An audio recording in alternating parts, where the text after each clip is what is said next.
Hello, कैसे हैं आप लोग? मैं बहुत दिन बाद आया हूँ आप लोगों के बीच में एक वीडियो लेकर। आज एक स्टोरी आप लोगों के बीच रखना चाहता हूँ। यह कहानी महात्मा बुद्ध की है। बहुत ही अच्छी स्टोरी है, प्लीज़ सुने। और इसमें यही आपको सीखने को मिलेगा कि अगर जीवन में कितना भी विषम परिस्थितियाँ आए तो उसमें इंसान को कैसे रहना चाहिए। देखिए, इस कहानी का जो मुख्य पात्र है भगवान बुद्ध। भगवान बुद्ध को तो आप लोग सभी लोग जानते हैं। तो आप लोग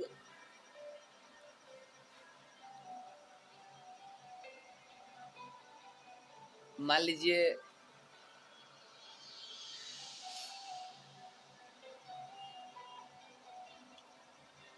कि किसी भी चीज़ की तैयारी करते हैं, जीवन में छोटा बड़ा कैसा भी लक्ष्य हो, सबके जीवन में होता है कुछ ना कुछ करने का।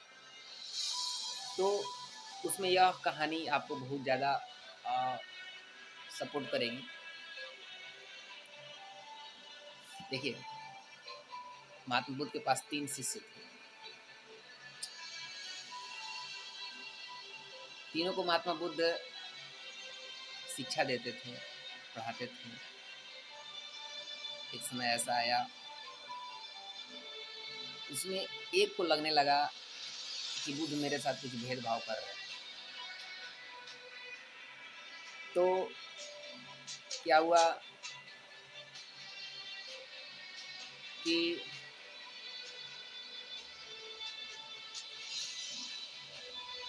सोचने लगा कि एक बार हम बुद्ध से इस बारे में बात करेंगे।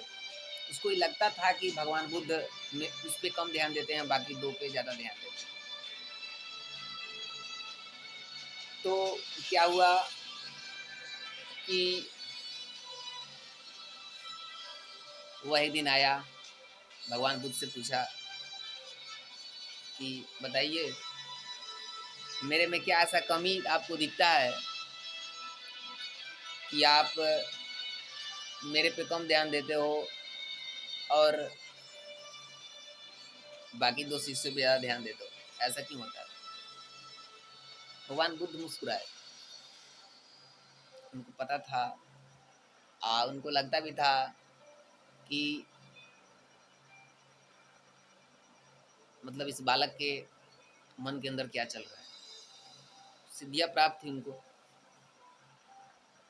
भगवान बुद्ध बोले, देखो बालक, तुम्हारे प्रश्न का उत्तर मैं कल दूंगा, कल तुम आओ। भगवान बुद्ध गए और शिष्य को बुलाए। बोले, क्यों तुमको ऐसा लगता है कि मैं तुम्हारे ऊपर कम ध्यान देता हूँ?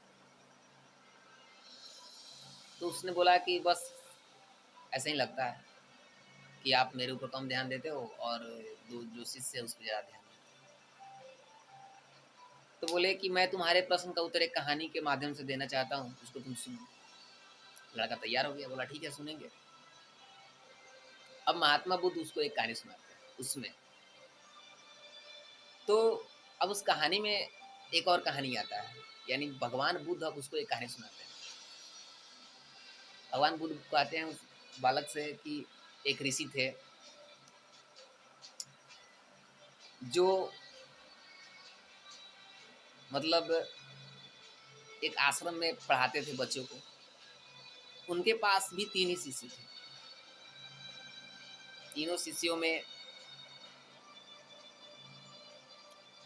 कोई उसमें भेदभाव नहीं था कि हाँ गुरुजी हमको ज़्यादा मानते हैं, हमको कम मानते हैं। तीनों इक्वल था। तीनों शिष्य और गुरुजी एक दिन बैठ के तपस्या कर रहे थे। तो गुरुजी को क्या हुआ कि एक सोने का मुकुट मिला, शिष्यों को नहीं मिला। शिष्य बोलने लगे कि ऐसा तो नहीं कि गुरुजी हम लोग के साथ कुछ दूसरा सिखाते हैं और अपने लिए कुछ दूसरा करते हैं। क्योंकि सोने का मुकुट जब सबको एक समान काम कर रहा है तो सबको एक समान मिलना चाहिए था।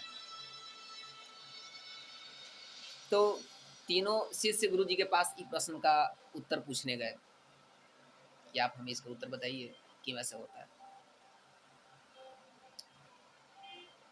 कि आपको सोने का मुकुट क्यों मिला, हम लोगों को क्यों नहीं मिला। गुरु जी बोलते हैं कि तुम सोने के मुकुट के पीछे पड़े हो, मैं तुमको सोने का पहाड़ देना चाहता हूँ। तीनों शिष्य जो स्टूडेंट थे खुश हो गए कि चलो अब क्या, आपको सोने का पहाड़ मिलने वाला है। तो मतलब धीरे धीरे क्या हुआ कि समय बीता, गुरु जी तीनों को बुलाया, बोला किसको सोने का पहाड़ चाहिए। एक तैयार हो गया, एक्साइटेड होकर, उसको लगा कि अगर हम पीछे हो जाएंगे तो गुरु जी ये अवसर हमसे छीन लेंगे। बोला कि गुरु जी हमको चाहिए। तो बोला रास्ता बड़ा कठिन है। बोला तैयार, आप चाहे जिस रास्ते पे भेज जाने के लिए तैयार हो, लेकिन सोने का पहाड़ चाहिए तो चाहिए।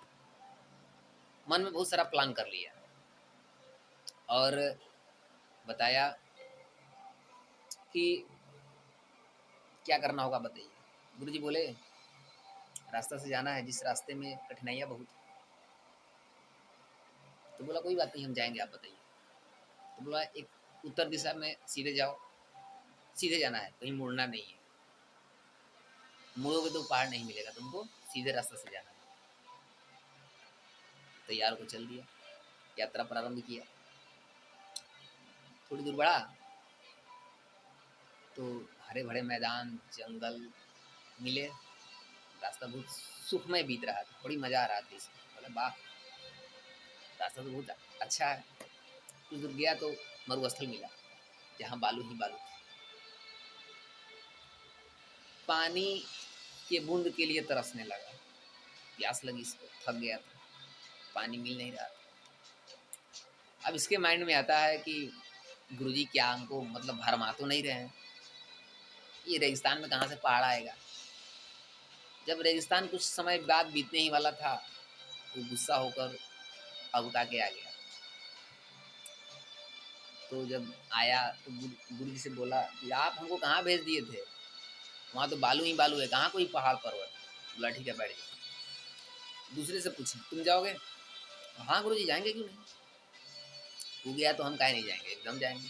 तैयार को भी निकला, सेम रास्ता वही था, पहाड़ पर्वत मरुस्थल।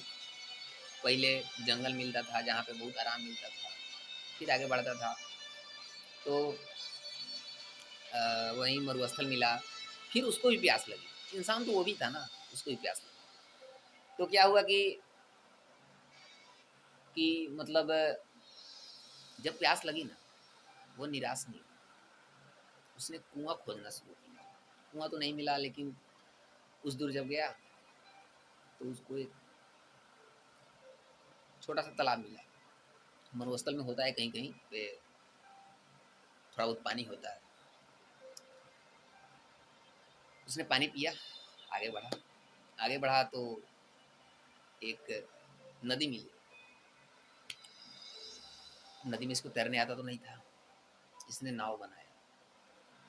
बोला गुरु जी बोले हैं जाना तो पड़ेगा। नाव बना के जब आगे गया तो खाई मिली। अब इसको लगा कि गुरु जी सही में हमको मारने का प्लान कर रहे हैं। चिढ़ के गुस्सा होकर वापस रिटर्निंग आ गया। आगे बोला गुरु जी आप जहाँ भेजे थे वहाँ खाई, कोई पहाड़ वहाड़ नहीं। तीसरा का नंबर आया, तीसरा से पूछा गया तुम जाओगे। बोला जब दो गए हैं तो हम क्यों नहीं जाएंगे, हम जाएंगे। तब ये भी तैयार हुआ, ये भी आगे बढ़ा। सेम रास्ता इसके लिए भी था कि आगे वहीं जंगल मैदान, फिर मरुस्थल, फिर नदी, फिर खाई। रास्ता सेम था। आपको बता दे, आगे बढ़ा तो जब मरुस्थल मिला, सेम इसको भी प्यास लगी, इसने भी कुआं खोजा, पानी मिला, पानी पिया, आगे बढ़ा। नाव था, नाव से नदी को पार किया। जब खाई जब आया तो भी सोचने लगा अब क्या करें। तो बोला गुरुजी जब बोले हैं कुछ ना कुछ तो जरूर होगा,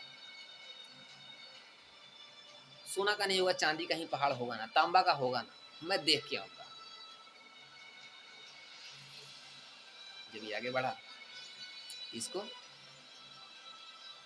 उस खाई में कूदना पड़ा, कूद गया, गुरुजी की आज्ञा मानकर कूद गया। बोला कि जाएंगे, जो होगा देखा जाएगा।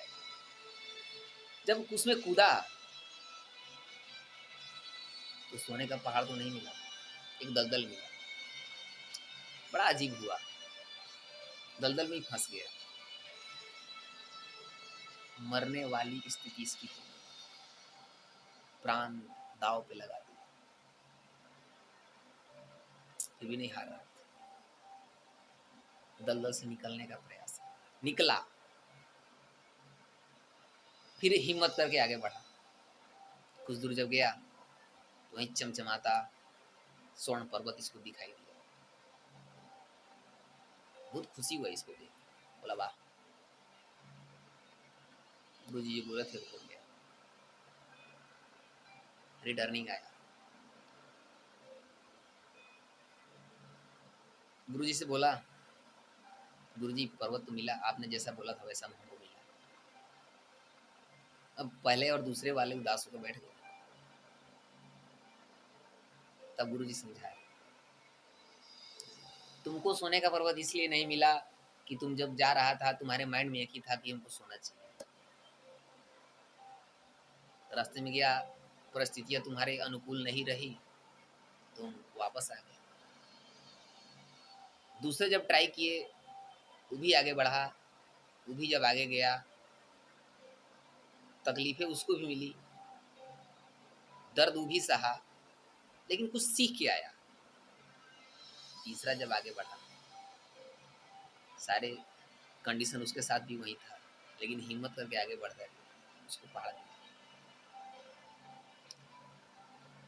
तो ये जब कहानी खत्म होती है तो बुद्ध का जो शिष्य होता है उसकी आंखों में आंसू आ जाते हैं।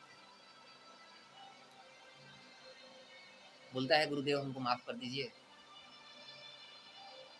हमने आपके ऊपर शक किया। महात्मा बुद्ध समझाते हैं देखो इस कहानी से यही सीखने को मिलता है कि परिस्थिति हमारे बस में के अनुकूल नहीं होती। परिस्थितियाँ हर समय हमारे अनुकूल में नहीं होती है। कभी कभी हम लोगों को परिस्थिति के बस ढलना पड़ता है।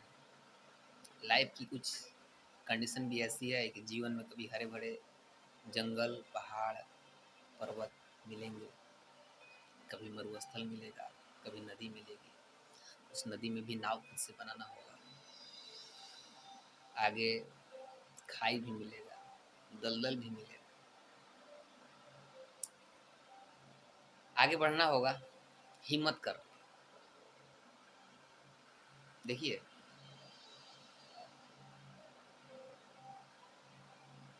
यह कहानी आपको कैसी लगी कमेंट करके बताइएगा, मैं रिप्लाई दूंगा उसका। और आप लोग हमें सपोर्ट करें, इसको मतलब सब्सक्राइब करें, लाइक करें, और आगे इसको इम्प्रूव अगर आप लोग कीजिएगा तो हमें भी इस वीडियो बनाने के पीछे का मोटिवेशन मिलेगा कि हाँ इसको क्यों बना रहे हैं। तो आप लोग बस हमको सपोर्ट करें और हम इस चैनल को आगे लेके जाने वाले हैं। फिर एक नए वीडियो के साथ हम अगली बार आपसे फिर मिलेंगे। आपका दिन शुभ हो। धन्यवाद।